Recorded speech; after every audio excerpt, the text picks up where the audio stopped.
புத்தாண்டு தினத்தில் சென்னை பனையூர் அலுவலகத்தில் பாமக தலைவர் அன்புமணி ராமதாஸ் கட்சி தொண்டர்களை சந்திப்பார் என தகவல் வெளியாகியுள்ளது. அக்கட்சி அலுவலகம் சென்னை தியாகராய நகர் பர்கிட் சாலையில் இயங்கி வருகிறது. தற்போது அந்த அலுவலகத்தை பற்றி அன்புமணி ராமதாஸ் எதையும் தெரிவிக்காமல் பனையூரில் உள்ள தனது அலுவலக அறிவிப்பை வெளியிட்டார். இதனால் பர்கிட் சாலையில் உள்ள அலுவலகத்திற்கு அன்புமணி இனி வருவாரா என்ற கேள்வி எழுந்துள்ளது. பாமகவின் முழக்கங்களில் குடும்ப அரசியல் எதிர்ப்பு என்பது பிரதானமாக இருக்கிறது.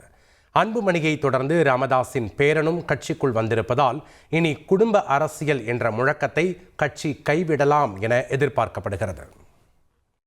அன்புமணியின் இரண்டாவது மகள் சம்யுக்தாவின் கணவர் பிரீத்திவன் என்பவரின் தம்பிதான் இந்த முகுந்தன். இந்த முகுந்தன் ராமதாஸ் மகள் ஸ்ரீகாந்தியின் மகன் என்பது குறிப்பிடத்தக்கது. பாட்டாளி மக்கள் கட்சியின் இளைஞரணி தலைவராக நியமிக்கப்பட்டுள்ள முகுந்தன் 2 தினங்களுக்கு முன் விழுப்புரத்தில் நடைபெற்ற ஆர்ப்பாட்டத்தில் ராமதாசுடன் மேடையில் பங்கேற்றார். பாமக பொதுக்குழுவில் ராமதாஸ் மற்றும் அன்புமணி இடையே நடந்தது கருத்து பரிமாற்றம் என்று பாஜக மாநில தலைவர் அண்ணாமலை தெரிவித்துள்ளார். பொதுக்குழு கூட்டத்தில் பாத்தீங்கன்னா இன்னைக்கு ஒருத்தரோட பதவி நியமிக்கிறதுல அன்புமணி ராமதாஸும் கருத்து வேறுபாடு இல்லைன்னா கருத்து பரிமாற்றம். மற்றவர்களை குறை சொல்பவர்கள் தாங்கள் நடத்தும் இயக்கத்தை முதலில் பார்க்க வேண்டும் என்று அமைச்சர் அன்பில் மகேஷ் கருத்து தெரிவித்துள்ளார். இல்ல, நான் அந்த நிகழ்ச்சி அந்த செய்தியை நான் பார்க்கலங்க. நான் இல்ல, நீங்களே இல்ல தொடர்ந்து நீங்க ஒரு 2 நாட்களா முரசொலி நீங்க பார்த்திருந்தாலே தெரிஞ்சிருக்கும்.